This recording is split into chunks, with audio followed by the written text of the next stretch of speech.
بعد ہمارا اس گھر میں کوئی نہیں ہے. میں نے جو کچھ کیا سب تمہارا منہ دیکھ کے کیا. اب تم یتیم ہو چکے ہو.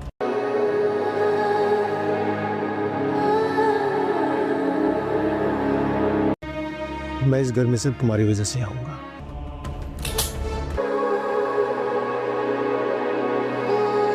ڈرامہ سیریل دو کنارے کے آنے والے ایپیسوڈ میں آپ لوگ دیکھیں گے اتنا سب کچھ ہو جانے کے بعد بھی ابھی بھی درش شیوار کو یہی لگتا ہے کہ اس کے باپ کی موت اس کی وجہ سے نہیں ہوئی بلکہ اس کے باپ کی موت آئمہ کی وجہ سے ہوئی ہے. کیونکہ اگر آئمہ اسے اکساتی نہیں تو درش شیوار غصے میں نہ آتی اور وہ غصے میں یہ سب کچھ نہ کرتی آئمہ کے ساتھ. اپنے باپ کی موت کا بلیم سارا کا سارا آئمہ پر ڈال دیتی ہے. آخر اس نے اپنی مکاری اور دھوکے بازیوں سے تیمور کو پوری طرح سے آئمہ کے خلاف بدگمان کر ہی دیا. کیونکہ درش شیوار نے تیمور کو اتنا مینیپولیٹ کر دیا ہے کہ وہ بھی اپنی بیوی کے خلاف ہو چکا ہے اور اسے بھی یہی لگتا ہے کہ اس کے باپ کی موت آئمہ کی وجہ سے ہوئی ہے. کیونکہ آئمہ نے ہی اکسایا تھا درش شیوار کو، اسی وجہ سے درش شیوار کو غصہ آیا. اگر آئمہ اپنا منہ بند رکھتی تو اس کا باپ آج زندہ ہوتا. یہی سب کچھ تیمور بھی سوچنے لگا ہے اور اسے اپنے باپ کے جانے کے بعد اپنی بیوی سے بھی نفرت ہونے لگی ہے. دھوکے بازی سے درش شیوار نے اپنی بیٹی دعا کو تو حاصل کیا لیکن ساتھ ہی ساتھ اپنے بھائی کو بھی اپنی بیوی کے خلاف ہی کر دیا. تیمور کبھی بھی آئمہ کے ساتھ اس طرح پیش نہیں آیا لیکن اب تو تیمور نے بھی حد کر دی. اس بار آئمہ بھی فیصلہ کر چکی کہ اگر تیمور کو میرا ساتھ نہیں چاہیے اور وہ میرے بغیر اپنی زندگی گزارنا چاہتے ہیں تو میرے لیے یہی صحیح ہے اور ان کے لیے بھی. کیونکہ اگر میں ان کی زندگی سے دور رہوں گی تبھی وہ اپنی بہن کا اصلی چہرہ دیکھ پائیں گے. اگر میں ان کی زندگی میں ان کے ساتھ رہی تو وہ اپنی بہن کا اصلی چہرہ کبھی بھی نہیں دیکھ پائیں گے.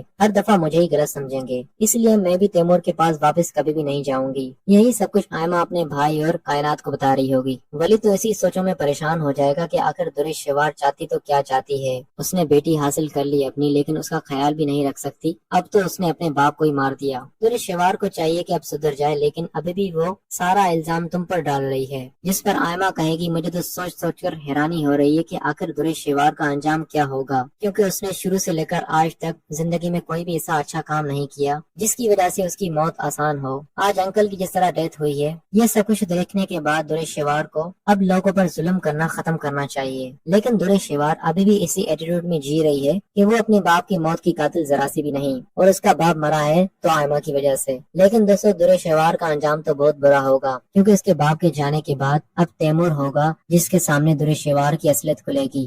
کیونکہ جب باپ کے مرنے کے بعد درش شیوار بالکل نارمل ہوگی اور ہنسی خوشی اپنی زندگی جی رہی ہوگی اور اسی طرح اپنے فیشن کو بھی کنٹینیو رکھے گی جس طرح پہلے رکھتی تھی. تو یہ سب کچھ دیکھ کر تیمور کو بھی کافی حیرانی ہوگی کیونکہ تیمور اور اس کی ماں کو تو بہت صدمہ لگا ہے. جب سے تیمور کا باپ اس دنیا سے گیا ہے ان دونوں کو تو بالکل بھی سکون نہیں. وہ دونوں ہر وقت اسی کو یاد کرتے رہتے ہیں. لیکن درش شیوار پر ایسا کوئی بھی اثر نہیں ہوتا اپنے باپ کے جانے کے بعد. 2-3 دن کے بعد اس کی زندگی بالکل نارمل سی ہو جاتی ہے. اب دوستو تیمور ہی ہوگا جو کہ درش شیوار کو ہاتھ سے پکڑ کے اب اپنے گھر سے نکالے گا.